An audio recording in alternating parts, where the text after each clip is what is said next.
আসসালামু আলাইকুম, সবাই কেমন আছেন? আবারও আমি একটা নতুন ভিডিও নিয়ে চলে আসছি। তো আজকে আমি আমার হাতে মেহেদি দিয়ে দেখাবো। প্রায় ৮ মাস পর আমি এই যে হাতে মেহেদি নিচ্ছি। প্রায় অসুস্থ থাকার কারণে, ব্যস্ততা থাকার কারণে আমি মেহেদিটা অফ করে রাখছিলাম, মেহেদি পেস্টটা। তো আজকে আবার চালু করলাম, ইনশাল্লাহ আমি সফল একদিন না একদিন হবই, চেষ্টা করে যাব। তো আপনারাও যারা ছোট ইউজার বা যারা আমার মতো ছোট ইউজার, তারা সবাই চেষ্টা করে যাবেন, একদিনও ভিডিও বানানো মিস করবেন না। তাহলেই আপনাদের ভিডিওতে ভিউজ আসবে, রিচ বাড়বে, এঙ্গেজমেন্ট বাড়বে, আপনাদের ভিডিও ভাইরাল হবে। তো আসেন আমরা এই ডিজাইনটা দেখি। তো প্রথমেই একটা গোল বৃত্ত আঁকায় নিছি, তারপরে হচ্ছে আপনার ছোট ছোট ছোট ছোট ঘিসি করে দিয়ে দিছি। দেওয়ার পর একটা কলকি আঁকায় নিছি, তার উপর 2টা বর্ডার আঁকছি। আঁকানোর পর ছোট ছোট ছোট ছোট সার্কেল দিয়ে করে দিছি। তারপর আমি হচ্ছে আবার ওই কলকির উপরে 2-1টা বর্ডার আঁকবো, আবার নিচে আর একটা কলকির বর্ডার রাখবো।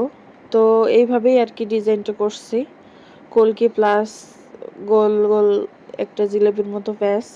তো যাই হোক, আমার ডিজাইনগুলো আপনাদের কেমন লাগে একটু কমেন্ট করে জানাবেন প্লিজ।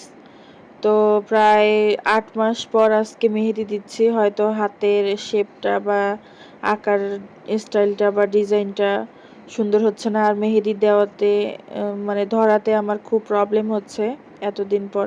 আসলে মেহেদি এমন একটা জিনিস যে আপনার সব সময় প্র্যাকটিস করতে হয়, লেগে রাখতে হয়। তো আমি ৮ মাস পর আজকে মেহেদি দিচ্ছি, তো এই জন্য আমার ফিনিশিংটা অতটাও সুন্দর আসতেছে না, এর থেকেও আরও ভালো ফিনিশিং হয়। তো আপনারা যারা শুরু করতে চাচ্ছেন মেহেদি নিয়ে, তো শুরু করতে পারেন, অবশ্যই সাফল্য অর্জন করবেন, কিন্তু সময় লাগবে, পরিশ্রম করতে হবে, রেগুলার ভিডিও ছাড়তে হবে।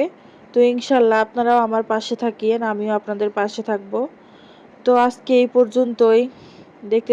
কথা বলতে বলতে আমার মেহেদি দেওয়াই শেষ। তো এইটা হচ্ছে আমি আমার নিজের মেহেদি দিচ্ছি, এটা আমি নিজেই বানাইছি।